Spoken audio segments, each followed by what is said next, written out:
We're diving headfirst into the biggest geopolitical showdown of our time, China versus the U.S. Trump just doubled down on steel and aluminum tariffs, pushing them to a staggering 50%. And there's some serious fallout. The global economy is shaking, U.S. growth is slowing, and manufacturers are sounding the alarm. Meanwhile, the fragile U.S.-China trade truce is unraveling fast. Accusations flying, trade deals breaking down, and critical supply chains running dry. So what happens next? Will Trump back down? Has China really claimed the crown? And of course, we're going to get into another relationship that's gone sour. That's Elon Musk's dramatic exit from the White House. Was he fired? And what is he going to do next? We'll break it all down on this episode of The Rest is Politics US. This episode is brought to you by Revolut Business, the all-in-one account designed for efficiency and built for business. The less time you spend agonizing over repetitive financial admin, the more time you've got to focus on what's next for your business, or in your case, Anthony, for your next tweet. Oh, listen, I call it multitasking, Caddy. Why not both? Yeah, whether you're scaling up in Sheffield or consulting in Chicago, Revolut Business gives you everything you need to manage your business finances in one account. Pay and get paid globally in over 30 currencies with no hidden fees and at great rates. There's spend management too, cards with custom spend limits. We like those for our kids. And automated expenses, full control, no administrative headaches. Open a Revolut Business account today by scanning the QR code on screen or using the link in this episode's description. Add money to your account by the 7th of July 2025, and you'll get a £200 welcome bonus. Feature availability varies by plan, fees and terms and conditions apply. You know, that's Revolut Business, designed for efficiency and built for business.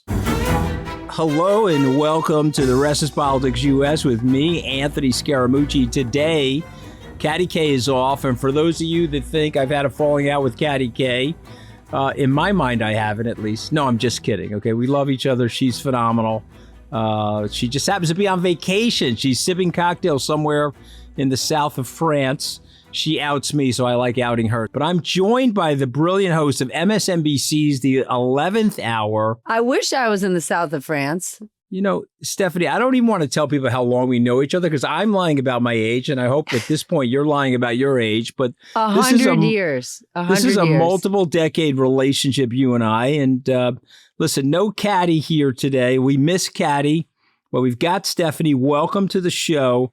I'm just going to tell you what we're going to talk about, if you don't mind. Okay, the first thing we're going to talk about is the Trump trade war. We got to talk about Elon Musk at the top of the hour because I think that's important given the black eye and the black eye he's trying to give Mike Johnson right now through his Twitter account. Literally, figuratively, the whole bag. Yeah, exactly. And then we're going to go into China and the U.S. and so forth. But I want to get your thoughts on this. And you have been so good at the reporting that Donald Trump has taken to Truth Social to lambaste you a little bit. Don't you love that? Because I love that. You know, when he calls me a total loser and things like that, I'm very happy. And you must be very happy when he's lighting you up, right? I wouldn't say that I'm very happy. I think I'm honored that the work that I do, the reporting that I'm doing, the people that I cover gets the president's attention. Because, when the president does make his comments about me, the last time he did, it was 2 days before his exact move on kind of folding a bit with China. The president doesn't like that the people I cover are the people whose approval he cares the most about. Some of the biggest people in corporate America, some of the biggest people in the finance community. And I'm on TV reporting what they are telling me, how they are feeling. And if the president doesn't like it, he doesn't like it. And I feel privileged that the president of the United States, whomever is in the Oval Office, is watching my stuff. And listen, when he tells me that I don't look good on TV, the truth is on those days, I don't look so hot. And the guy does know quite a bit about hair and makeup. Not that much, though, to be honest. I mean, the orange stuff is really, listen, if I was him, I would be changing the color scheme at this point. You know, the color scheme's off. So, and by the way, it's very black. It's almost like Steve Bannon at this point is doing his makeup. Like if Steve Bannon had like a makeup product line, it would be like Blotch by Steve Bannon. Listen, he does surround himself with absolutely beautiful women, though. He does.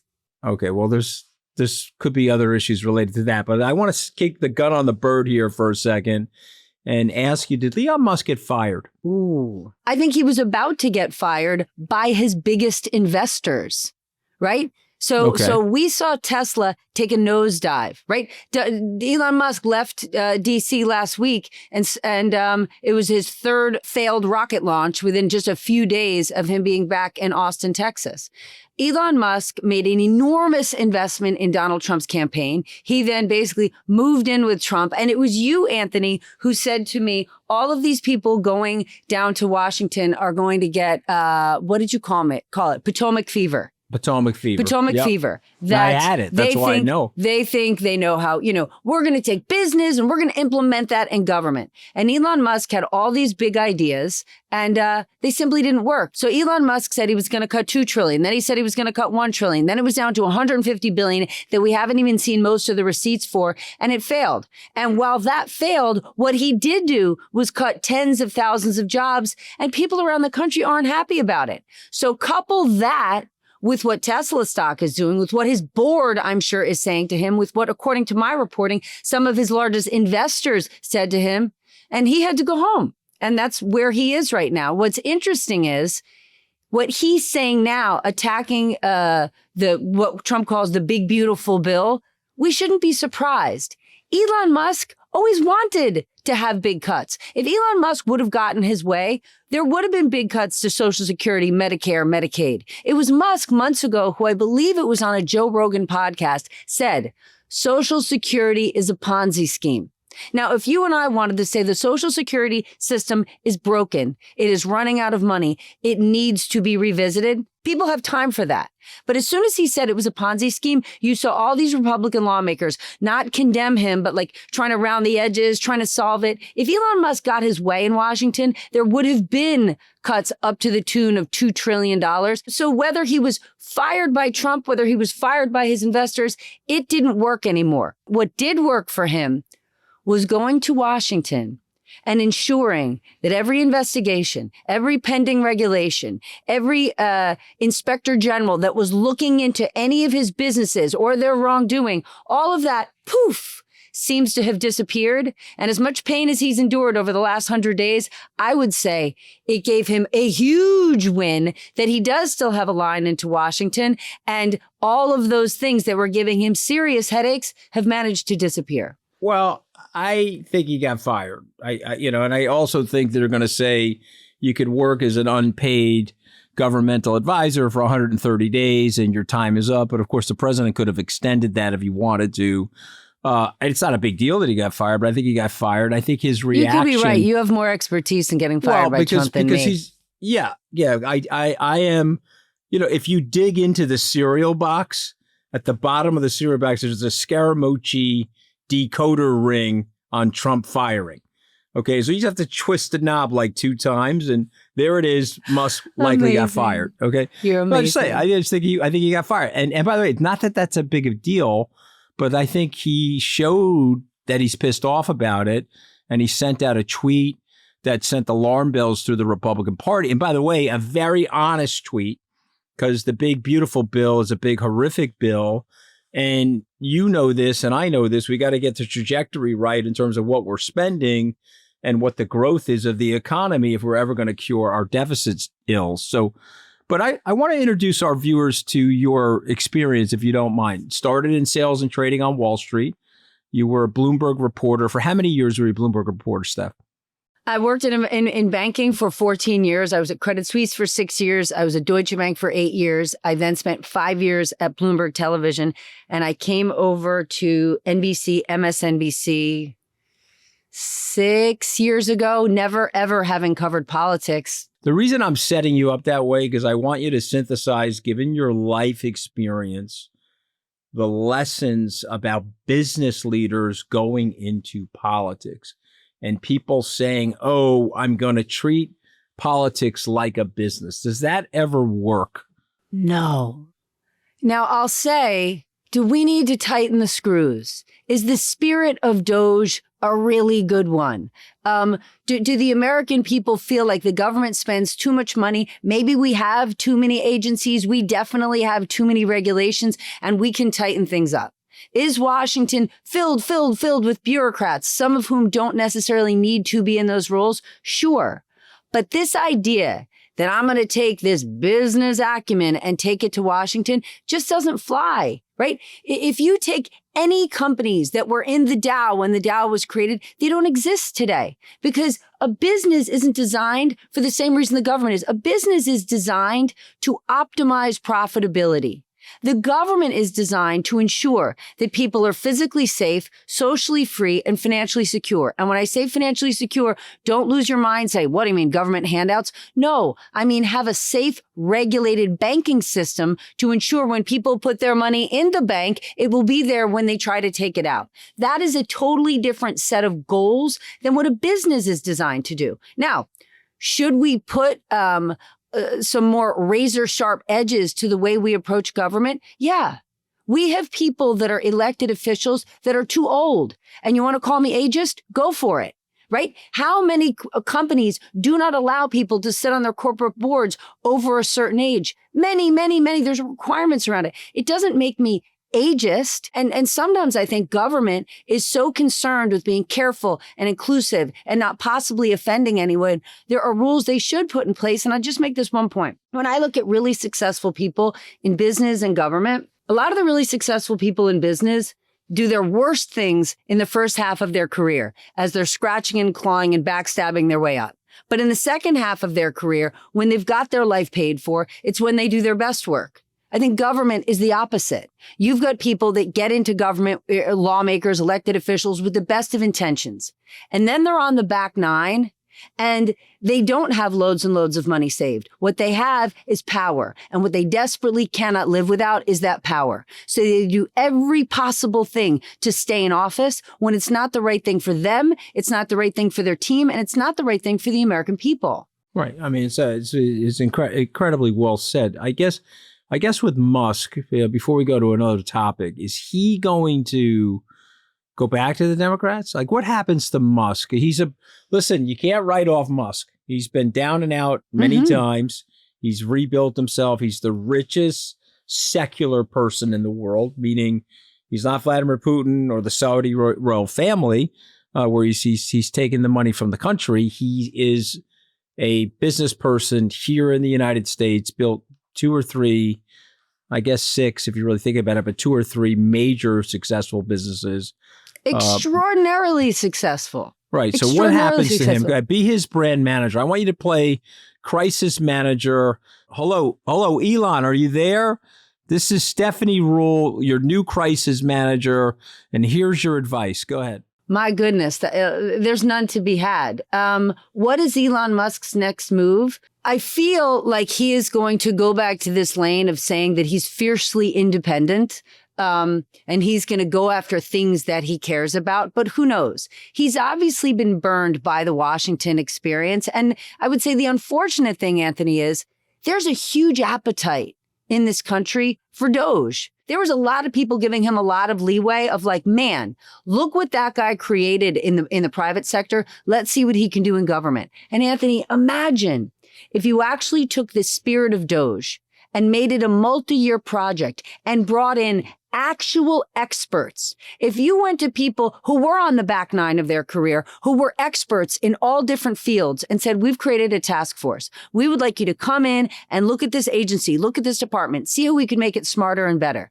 People would be honored and thrilled to take on those roles. But instead, Elon Musk went full anarchist style and said, like, I'm just going to bring in this team of heroes who knew nothing about the areas that they were looking at. Can you imagine if we actually took the greatest technology companies in this country, who should be so grateful that they were able to be founded and went public and grew here in the United States? What if those companies partnered with the government and said, we're going to update your computer systems. We are going to create such a new, better system. Think about the IRS that operates on Cobalt, a system that is so old when it breaks down, they can't even find people to come in and fix them. So I look at what Elon Musk did as a huge missed opportunity because scores of Americans, and I don't mean like the young bros or the tech super fans who worshiped him, scores of Americans were like, yeah, government doesn't work for me. It's slow and big and fat, and I don't know where my tax dollars go. Let's see what he does. So I don't know what he's going to do next, but I think there was a huge opportunity that was missed. And I don't want that to turn us off from the idea of having some sort of collaboration. He just wasn't the right person to do it. What do you think? If I were a Democrat, not a Democrat, but if I were a Democrat, I'd be trying to woo him back. That I would tell him, look, your customers are primarily Democrats. Let's give a cooling off period, come back into the party and help us. And let's acknowledge some of the things that you're right about. The Democrats are in sore need of a Clinton-like experience. Again, this is my opinion, a radical centrist that can come in, help reform the government, lay off of the hard left stuff that the country really doesn't like, go for the heartland, which was your base, which was Lyndon Johnson's base and Jack Kennedy's base, et cetera, and bring Elon Musk back into the fold as a prodigal son. I think it would be an amazing story for Elon and an amazing story for them. They're not going to do it. Anthony, they could get more than the heartland, right? They could they could get higher educated America. There are a lot of business people that you and I both know who begrudgingly voted for Donald Trump or voted for him and didn't say that they voted for him. And now they are sitting there silent because they're mortified by what he did. Many, many people who you and I talk to, who exist in our lives, who during the campaign thought that so many of the warnings that you were giving about the threat to democracy, about Donald Trump actually doing what he said he was going to do, people said, you're crazy, you're being dramatic, blah, blah, blah. Trump's going to be focused on his legacy. Trump derangement syndrome. Right. Mm-hmm. All of it. Mm-hmm. And now here he is doing it. All of those people are dead silent right now. If a candidate came along, and I am not a politics expert or a political prognosticator, but if a candidate came along right now and could not just defend the old status quo and actually say America was ready for reform, the answer isn't let's blow the system up. The answer is let's make it smarter and better. I think you would have an overwhelming number of Americans who are open to that idea. Elon Musk, could he get on board with that? Maybe, or maybe there is too much wreckage between Musk and the Democratic Party to come back together. Well, the one thing I will say, and I know you know this because we talk about this privately, they do call you and say, geez, these guys that were working for Trump 5, 7, 8 years ago and warned us about Trump, they were right. They do call me. And again, I'm not sitting here patting myself on the back. I'm just saying I'm trying to tell people, unlike on Wall Street, where you and I can't say past performance is indicative of future results, we can in politics. We can say, okay, this is what the guy's going to do. Mnuchin blocked him. Gary Cohn, John Kelly blocked him. None of those guys are around now. And so he's going to go do these things with willing sycophants. And here we are. But we should have known that, Anthony. During the transition, Howard Lutnick went on television and said, the number one requirement we are looking for in the new administration is loyalty to President Trump. And if anyone followed the first administration, remember, my generals, how he wanted Jim Comey to behave. His big frustration is that the judges, the Defense Department, they all weren't answering to him. And instead, you had people that were answering to the American people and the Constitution. And he didn't like that. So when he got a second turn at bat, i.e. his second administration, he didn't want that. He wanted something else. But the people who you and I are talking about that we talk to every day didn't believe that's what he was going to do. And they were wrong. Yeah, well, 100%. So you've mentioned Lutnick. So let's go to Lutnick for a second. And I like doing role play on The Rest is Politics US. And so this is maybe why Caddy goes on vacation so much. But let me just role play with you for a second. I want to ask you the following question. I want you to role play. I want you to be the Commerce Secretary for a minute. And you just signed this extraordinary deal with the UK. And you've got certain tariffs on steel and aluminum products from the UK that are lower. And you've got certain automobiles that can come in, Land Rover, Rolls-Royce, et cetera. Now, all of a sudden, a few weeks later, Trump says, nope, ba-boom, 25% tariffs on all your steel. So be the Commerce Secretary, be Mr. Lutnick. And what is the conversation that you're having with your UK counterpart? We need to remind our audience of Howard Lutnick, who he is and what his skill set is. For everyone who says, listen, he was the CEO of his company, Cantor Fitzgerald, it's in the investment banking world. He's a broker's broker. Okay. He is the world's most successful broker's broker. I'll give him that. But a broker's broker is a middleman. And that middleman lies to the person on this end of the phone and lies to the person on that end of the phone. And they take a commission in the middle. They are not a principal ever taking real risk. So God only knows what he is saying to his UK counterpart right now. And I would even take issue with the big, beautiful agreement that they signed with the UK. No, they didn't.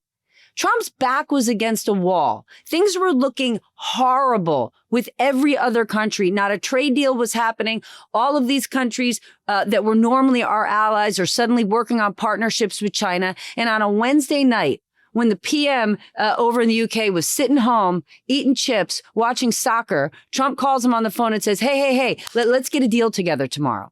So it wasn't even this big, extraordinary deal. But my goodness, what is Howard Lutnick saying to him right now? Who knows? Or he's saying, I'll get you on the back end. Or listen, we're screwing you on aluminum and steel, but let me show you this crypto deal. It's smoke and mirrors what's happening. And anyone telling us this is all part of the negotiation and this is all the art of the deal. If this was part of the negotiation, we're a month out from the 90-day deadline. Show me any of your work. And the fact that Donald Trump keeps folding, this is what's amazing. Yesterday, Deutsche Bank, my alma mater, said basically they think Trump is going to continue to relent. He's not going to go full bore on these tariffs because he does keep chickening out. I'm grateful he's chickening out. Most businesses and investors across America are grateful he's chickening out. But the bond market, the stock market, CEOs across America are telling him this isn't working. And we have yet to see him come up with any sort of great trade agreement that's great for the American people or great for American business. One more role play for you, Stephanie Ruhle, if you don't mind. I now want you to be the president for a second, and I want you to tell the American people how protectionism equals prosperity. There's no economic data that suggests that. There's hundreds of years of data that suggests that's recessionary and contractionary. But go. What's the message, and what are his supporters buying? He is saying to people in Western Pennsylvania right now, look at me. For all these years, China has been shipping their underpriced, cheap, bull, you know what, aluminum and steel, and stealing from us. You have worked in aluminum and steel for decades. You did it. Your father did it. Your grandfather did it. And your great American businesses in Western Pennsylvania couldn't thrive because of this cheap aluminum and steel that came from China. I'm putting a stop to that. And there could be people, Anthony, who hear that and care about it. Because the truth is, in the case of aluminum and steel, it has been unfair for aluminum and steel producers in the United States. However, we have all sorts of other industries here, construction industries, car industries, that are now reliant on that cheap aluminum and steel. And so they want it. The biggest problem the president has is that he's fantastic at branding and marketing and simplifying things to get to hit right where we hurt, to right where people feel aggrieved or angry. The problem that the president faces is there are no simple solutions for these colossal problems. Okay. All right. What do you think? Well, yes, I think that's what he's saying. I think he's saying that you've been ripped off. He's tapped into the emotionalism of populism. And that happened in the UK back in May, June of 2016. 9 years later, it didn't work. If you look at the economic data, they're poor. They have less disposable income. I think it's hurt morale. I think it's hurt the city as a capital center. London is a financial capital center. And I think he's trying to Brexit the United States. And I think it's a populist ideal, but he doesn't have any opposition that's explaining this carefully enough or with enough impact. He doesn't have any opposition carefully explaining it. And we cannot understate the power of the right-wing media sphere. We can't underscore that you've got news deserts in this country that are only getting right-wing media, and the impact of the tariffs haven't hit yet. When they do, people will feel it. And so people listen, he's a great communicator. He's great at branding. Democrats are not nearly as good as the president is, in some part because nuance is hard to explain, right? You can't get a complicated truth on a bumper sticker or a push notification. And the complicated truth is that the country has been hollowed out. We have lost thousands and thousands of manufacturing jobs. Parts of this country are hurting and forgotten. It's how Trump as a political candidate was born. However, here we are. Talk to any retailer, talk to any clothing manufacturer right now. They are panic stricken. Right? You can't suddenly move clothing production. Clothing manufacturers already moved from China a decade ago because the government told them to. And they moved to places like Vietnam. They moved to places like India. Now this idea, like when Howard Lutnick goes on TV and says we're going to be screwing iPhones in the United States, that's absolutely absurd. So while the president's saying we're going to make all this stuff here, where, how, when, why? And then he goes on TV this week and says, no. I don't want to make shirts and shoes and sneakers here. I want to make high-tech stuff. I don't know. Do you mean like chips? What we saw the last administration start to do with the CHIPS Act? And while the president says, no, we're not going to make shirts and shoes here, he hasn't actually created exclusions. Talk to any clothing manufacturer here who watched him say that on TV and said, great, maybe we're going to get an exemption. They're not. Nothing's actually changed. It's easier to be a candidate and promise the world. But now the president is in the hot seat and has to deliver.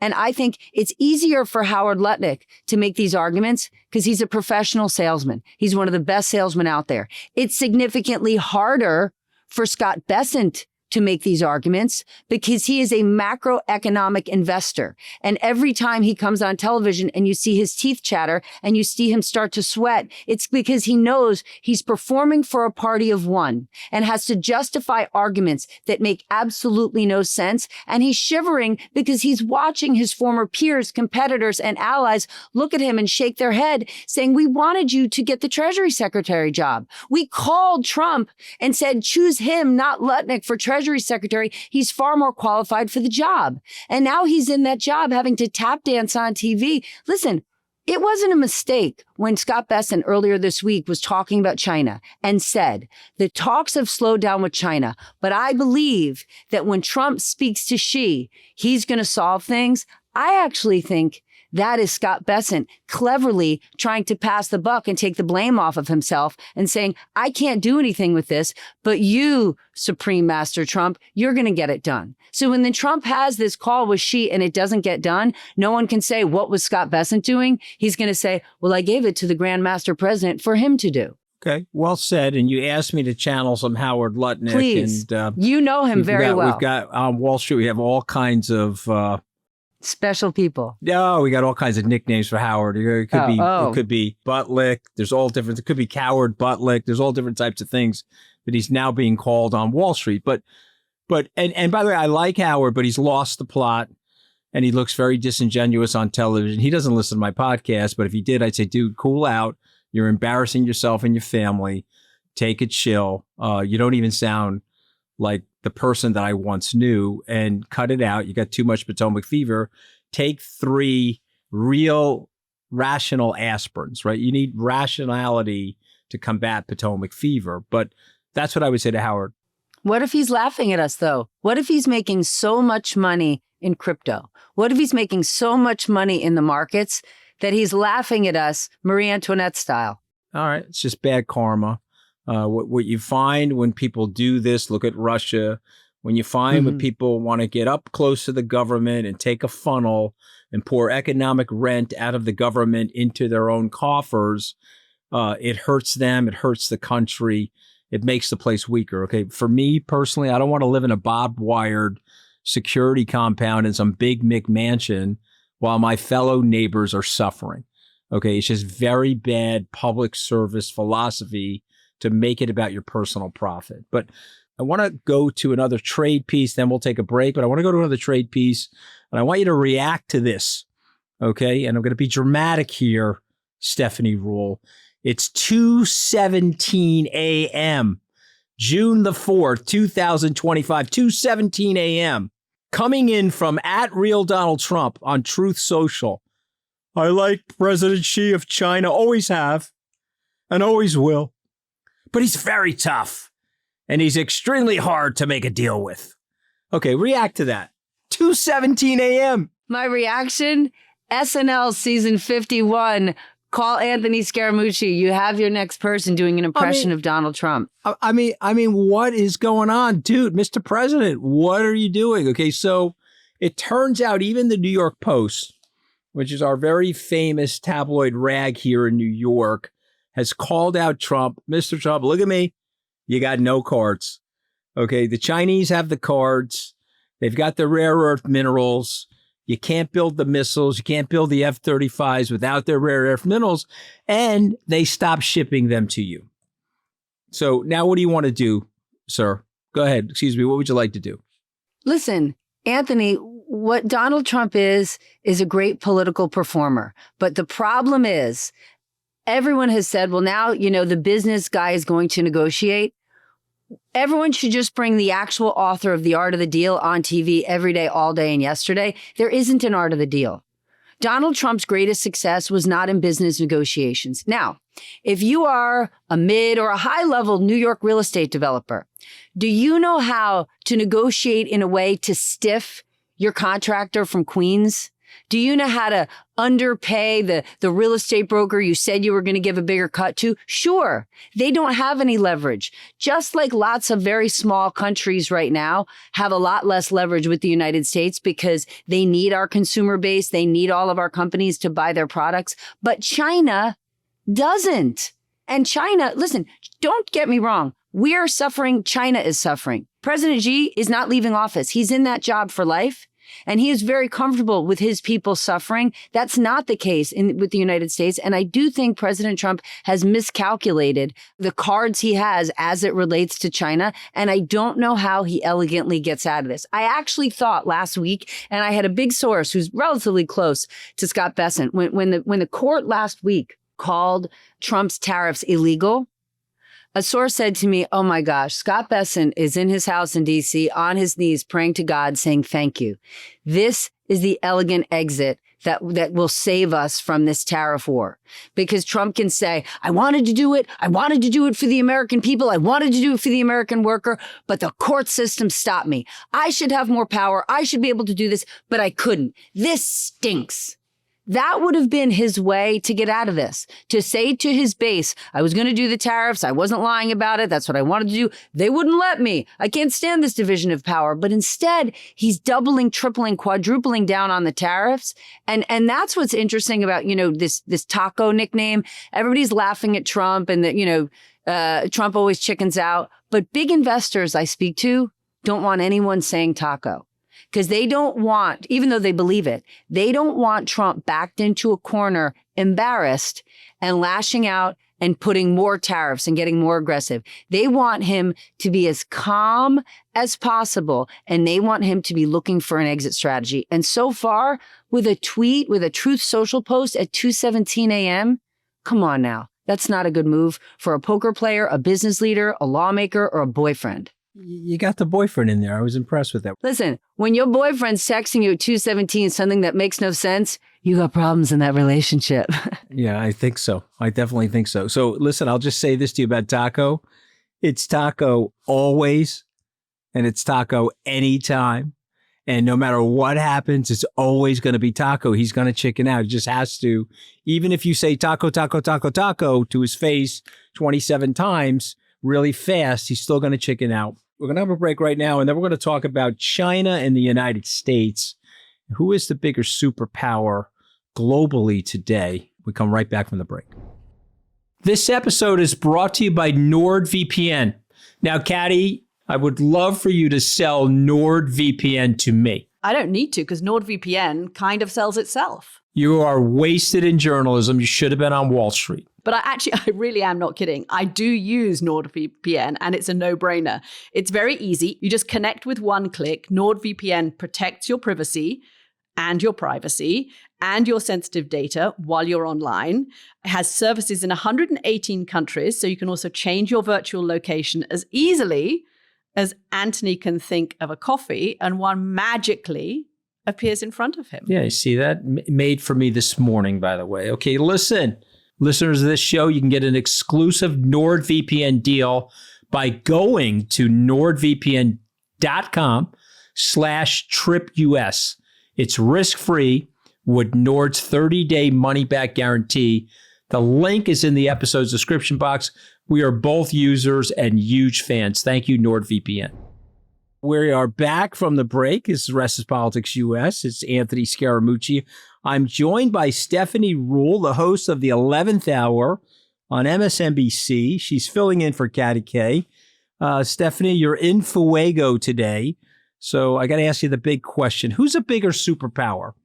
Is China the bigger superpower now on the world stage? Are they taken more seriously than the United States? Or where are we at this moment?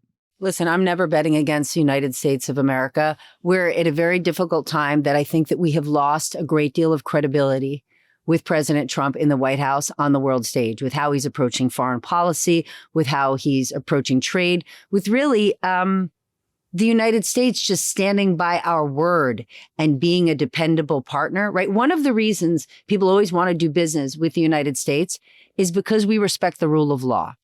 Now, I can remember, this was like 8 years ago, interviewing Steve Schwartzman of Blackstone, of all people, in Davos, a favorite place of yours.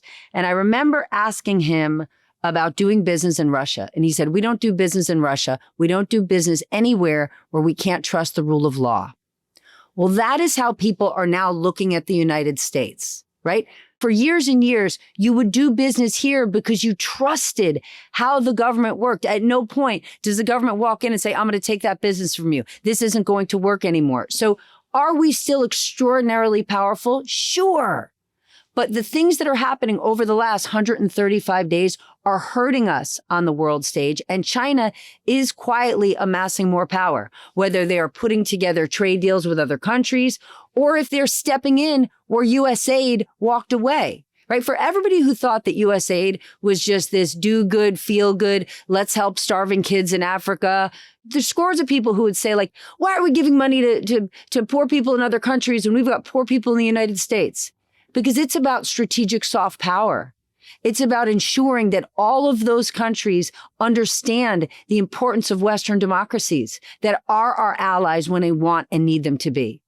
Well, go to lots of those places around the world and see who's building their roads and bridges now, even before you pulling out of USAID. It's China. China is building its relationships around the world with countries that have been our allies forever. Would I say that China is more powerful than the United States today? No, I wouldn't say that.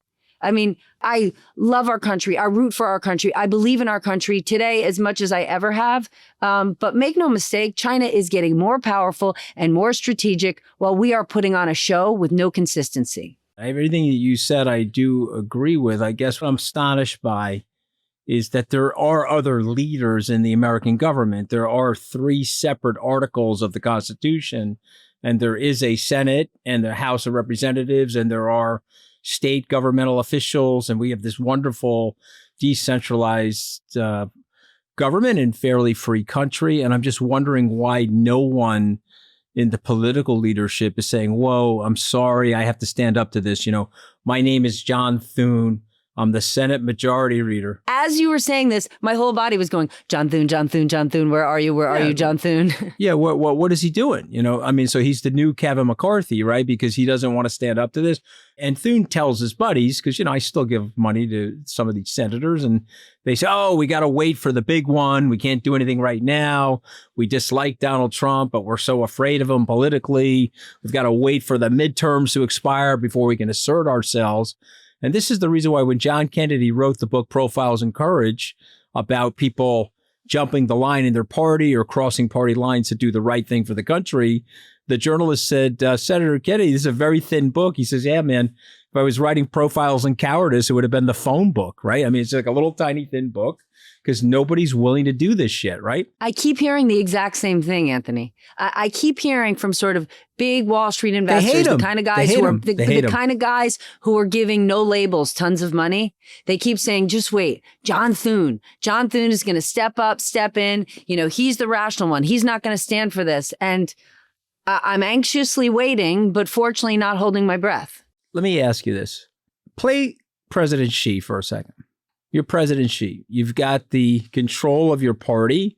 You consolidated power a few years ago. Your economy is weaker. We both know that. There is a banking crisis going on inside the country.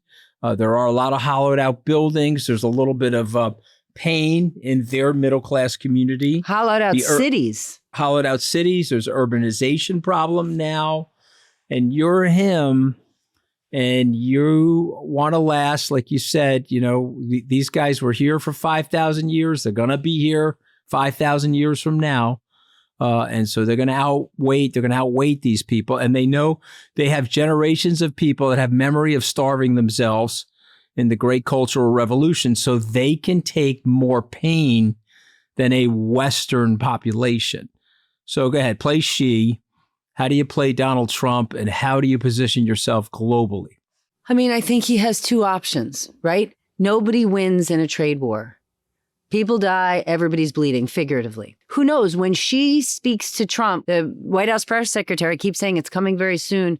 She may feel out Trump, and behind closed doors, hope and pray, the two of them give a little right, give a little left, and find an elegant exit. I think she, who has a better hand to play because he doesn't need to get, for all the reasons you just said, can feel out Trump. And if he gets on the phone with Trump and Trump goes full bore aggressive, she will be able to say, go F yourself, like, we're going to battle. And by the way, I'm interested in Taiwan. But I think that she will have the ability to say to Trump a little bit more, show me your cards. And given that Trump has the unique distinction of bankrupting an actual casino, I think Trump will show his cards, and then she'll get to decide what he wants to do next. Yeah, I think that's well said. Let me ask this question. Hegseth flew to the Asian Pacific Rim, and he's saying that a threat to Taiwan from China is, quote unquote, imminent. Is that histrionic, or do you think there's an imminent threat to Taiwan? I don't know. I think there's the definite possibility. And I think if you're Taiwan, you're a lot more scared than you were 4 years ago, even 8 years ago during Trump's first term. Anyone outside the continental United States who has always believed that the United States has their back no matter what can't feel that way anymore. So I think it's a scary time. But do I think it's imminent? Do I think it's posturing? Who knows? But I don't know that what Pete Hegseth says is necessarily true. I don't know. I'll give my opinion here because I talk to a lot of people in the Chinese citizenry. I have a lot of friends in Hong Kong, friends on the mainland. I think there's one big legacy issue that people have to be aware of for President Xi, given his life story. Father sent into exile by Mao, Xi himself, years of deprivation as a young adult as a result of his dad's exile. The family, the Xi family, now returning to power. He is the president of the country. He is a successor of Mao. And of course, one of Mao's stains on his legacy historically is he couldn't reattach the island of Formosa, now known as Taiwan, back to the mainland. And he had Western leaders protecting Taiwan. And so to have a legacy that's better than Mao's legacy, you would want to be known as the leader that reattached this. And you don't want to lead during pain. And by the way, I'd like to note for any listener out there who thinks Anthony Scaramucci is just some Guido from Long Island, you are unbelievably smart. And a Guido from Long Island. I am also a Guido from Long Island. It's like Goodwill Hunting over here, Steph, But I mean, hopefully my producer will leave that in. But let me just go back to this because I think this is very important. The other side of it is, hey, man, I'm the caretaker of a 5,000-year-old civilization. Macau, the Portuguese reign on Macau ended. Hong Kong, the UK reign on Hong Kong ended. It ended peacefully. Is there a way to reattach the island peacefully? And there are, believe it or not, people inside of the political system in Taiwan that actually want that. Now, that's not the majority of the people, but there are people. And so I'm just wondering, as China continues to transform itself, will those two interests intersect where they have a peaceful reattachment? And again, I'm not channeling President Xi. I have not met him. I was in Davos with him briefly in January of 2017. Did he come to your wine party? No, he didn't come to the wine party, but he gave a great speech, and I went to see the speech, and he gave a great speech, and can't say that I met him. I met several of his foreign dignitaries at that event because I was part of Trump's transition team at that time, January of 2017, before the inauguration. But he strikes me as a guy that could be a long-term thinker on this issue. So I don't think the threat is imminent. That's just my personal opinion. But you did ask me my opinion of them as a superpower, and I think they're handling themselves. I'm not in love with their system. And I'm not suggesting that our system has to be transposed on their system. We can't do that. We've learned from history that never works. I'm not in love with their system, but I respect their system. And I think they're operating way more rationally on the world stage than we are right now.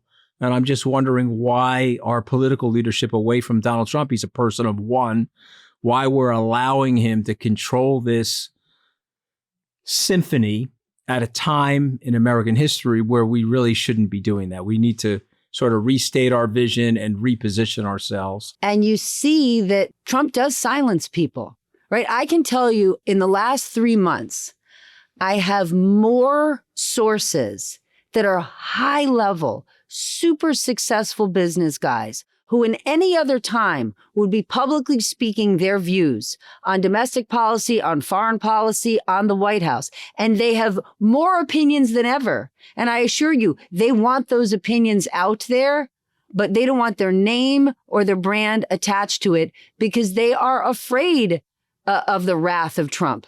Because they run a business, they run a publicly traded company, and they don't want to get, treated like Disney did. And that to me is chilling and extraordinary. I think about Jeff Bezos, right? Jeff Bezos had no problem publicly criticizing Joe Biden for how he was handling inflation, for how he approached regulation.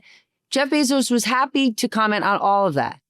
It's extraordinary to me that Amazon, it's hugely impacted by the tariffs. Jeff Bezos hasn't said word one.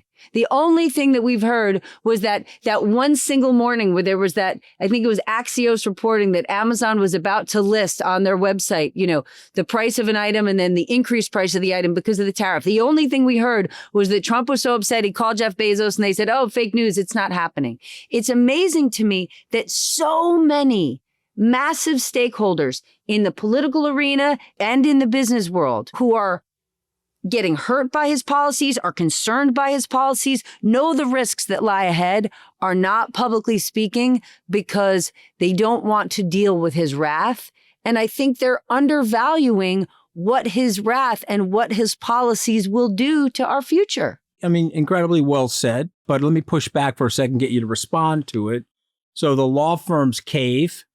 Some of the law firms don't cave. They bring a suit in the federal courts. They win the suit. Wall Street Journal reports this week that the law firms that caved are losing clients because people think they're a bunch of babies they caved to Donald Trump. And so, there was a consensus feeling 3 or 4 weeks ago, we all have to cave. And then board members went to CEOs and said, hey, you have to cave and we all have to cave. But I'm wondering, is that changing now? Are people now saying, well, wait a minute, maybe we don't have to cave. We live in a free country that's got checks and balances, and the system is going to save us from this sort of authoritarian mentality. What say you? So I would say 2 things. First, when it comes to the law industry, right? When you think about big law firms, you have like M&A law, and then you have litigation. If I'm a law firm and litigation is my specialty, I do not know how I cave to Donald Trump and then look at my clients in the eye with an honest face and say, this is what we're great at, litigation. If you're a law firm that specializes in M&A, you're basically private equity adjacent, and you're here to do any deal that comes your way. But the biggest problem I see with the law industry, and I'm going to criticize the media next, they killed each other. The first law firm Trump went for was Paul Weiss. If when he went for Paul Weiss, every other major law firm picked up the phone and called Brad Karp and said, we stand with you. We're in this together and we lock arms. nobody would have had to fold and Trump couldn't have taken them down. But instead, as soon as he went for Paul Weiss, every one of Paul Weiss's competitors picked up the phone and called to steal their clients. So because they tried to eat each other, now they're all getting eaten. And I would give the media equivalent. Early days in the Trump administration, I think it was when Trump wanted to kick the AP out from the press pool, when the AP wouldn't call it the Gulf of America. If the rest of TV media or media in general that show up would have said, we're not showing up for a week, Trump would have folded. You know this better than I do. It was somebody in the last administration who told me, Donald Trump's favorite hour of the day, most important hour of the day is when the TV cameras are on him. Yeah, no question. It's like oxygen. But if the press said, we're walking out in unison because this isn't right, then he would have folded. But alas, much like the legal industry, we didn't. Okay, so listen, we don't get to talk to each other that much. It's coming down to the final minutes of this podcast. So I am channeling my channel hosting skills. And I'm going to have a spill the tea segment with Stephanie Ruhle. It's 3 minutes long, Stephanie. So make it tight. Make it tight. Okay. Okay. I'm going to mention 4 people to you, and I want you to spill tea on them, up or down, politically. Where are they going? Where their heads are at? And let's start with number one. This is going to be short because I don't know. Yes, so let's go. Well, all right, but you're gonna have some tea because you're good sourced. Okay. So spill some tea. Marco Rubio. Frustrated. He's frustrated, but lots of people who backed him were. Remember, he got a huge amount of support of like, here's a guy who's actually equipped to do this job. And he's kind of sitting in a position like holding tight. Unclear what's going to happen to Marco Rubio. I'm sure he's feeling frustrated and a lot of people are disappointed in him right now. He's in a difficult position. All right. So I think he's finished. I think he's Mr. Capitulator. I think he's fit. You can't be president of the United States if you're that big of an equivocating ass kisser. That's just my opinion. Okay, let's go to number 2. Senator John Thune.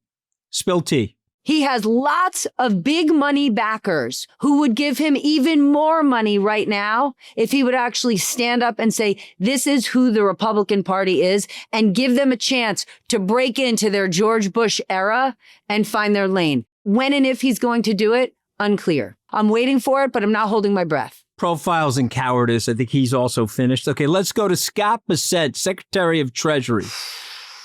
He's all in. He's all in. He can't get out. He's a really smart, really qualified guy who's being forced to justify and defend positions and policies that aren't based in truth. I don't know what his exit strategy is. Okay, so again, another guy that's finished. The tongue comes out of his mouth either like a bow tie or a pretzel, depending on the day and depending on what channel he's on. It's just unbelievable, the line. Last, but certainly not least, changed his name 3 times, but he's now known as Vice President J.D. Vance. Go ahead, spill the tea. Oh, my goodness. Listen, what do I think he ultimately wants to do? Hang tight, hope that the president rides through this, and he wants to run for president with Don Jr. as his VP candidate. How he's going to do that? Who knows? For everyone who's saying, where's J.D. Vance? Is he hiding out? I don't think he's hiding out. You never really know. The VP is never in the spotlight. He's going to hang on for dear life, hope Trump survives, and try to run with DJT Jr. by his side. Well said. He's got a problem with the Catholic Church. He knows this. He sure does. He's visited the Vatican twice. He knows that former Cardinal Prevost, now Leo XIV, sort of upset with him. He took a shot at my colleague, Rory Stewart, and the Pope defended my colleague, Rory Stewart. God bless the Pope. Before I let you go, any truth to the rumor that the Pope is coming to Chicago for a 1 million-person mass on June the 14th, the same day as Trump's military parade? Is there any truth to that? I have heard this. I don't know if it's going to be the case, but I'm very excited about this Pope, that the Catholic Church chose a man who, the Catholic Church chose a missionary, an American missionary who devoted his life to serving the poor in South America. And in a, I don't know, romantic, optimistic Catholic way, maybe he is going to be the American that restores humanity and saves us at a time when it seems like we've had a huge loss of common decency and respect for our fellow man and woman. Look, you ended this podcast with putting me into tears, Anthony. All right. Well, listen, Stephanie, I want you to be emotional when you're around me. You know that. But I think that was so beautifully said. We're going to end it right there. This is The Rest is Politics US, joined by my guest host this week, Stephanie Ruhle. We'll get Caddy K back next week. For all Caddy K fans out there, we love Caddy, and hopefully she still loves me, Stephanie. I don't know. If she's in the south of France this week, I mean, listen, you're fantastic. It'd be tough to come home and visit you next week. All right. Amen. All right. We'll leave it there. Stephanie, thank you. For everybody listening in, we have another drop on the Elon Musk show coming up. That'll be on Tuesday of this coming week. We're going to go deeper into why he left the White House and the mark that he's made. And listen, you guys know what to do. Please sign up, become a founding member. Go to therestispoliticsus.com to sign up. I'm going to stick Caddy K on you next week to pound this message home, but be one of our founding members. We've got a lot of exciting, exclusive content for our founding members.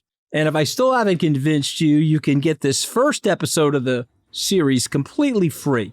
Just go to therestispoliticsus.com/Musk. Listen in. I'm pretty confident that will entice you. We'll see you next Friday for regular programming. Thank you so much.